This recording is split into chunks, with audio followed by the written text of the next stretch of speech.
महाराष्ट्र में शुरू हुआ सत्ता का संग्राम अब वर्चस्व की लड़ाई में बदल चुका है और उद्धव और शिंदे गुट एक बार फिर आमने सामने आ गए हैं।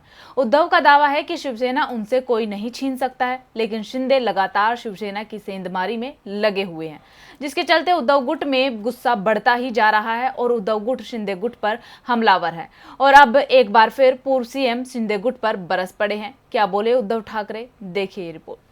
जब से उद्धव ठाकरे के हाथ से महाराष्ट्र की सत्ता गई है, वो बीजेपी और शिंदे गुट पर हमलावर हैं। लेकिन वहीं दूसरी तरफ वो अपने बयानों के जरिए बागियों को साधने की कोशिश भी करते हैं, जिसके चलते दावे किए जाते हैं कि बागी वापस भी आ सकते हैं। क्योंकि जिस तरह से किरीट सोमैया के उद्धव को माफिया कहने पर बागी नेताओं का गुस्सा फूट पड़ा, उसे देखकर लगता है कि उद्धव का इमोशनल कार्ड कभी भी काम कर सकता है। यही कारण है कि उद्धव लगातार कोशिश कर रहे हैं। अब इसी बीच एक बार फिर उद्धव ने बागियों साधते हुए बीजेपी पर निशाना साधा।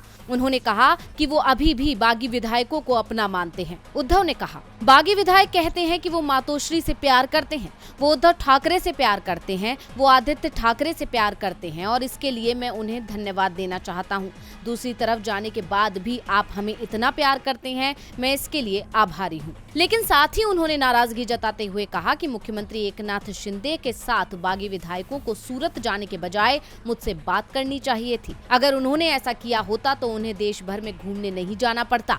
इसके साथ ही बीजेपी पर निशाना साधते हुए उन्होंने कहा कि जो लोग हमें गाली दे रहे थे, तुम जाकर उनकी गोद में बैठ गए, तुम उनसे मिल रहे हो, उन्हें गले लगा रहे हो। वहीं इससे पहले सांसद संजय राउत ने भी बीजेपी पर निशाना साधा था। उन्होंने कहा था कि भाजपा शिवसेना में केवल फूट नहीं डालना चाहती, बल्कि वो पार्टी को नष्ट करना चाहती है। जब तक शिवसेना का अस्तित्व है, वो महाराष्ट्र के 3 भाग करने के अपने सपने को साकार नहीं कर सकते।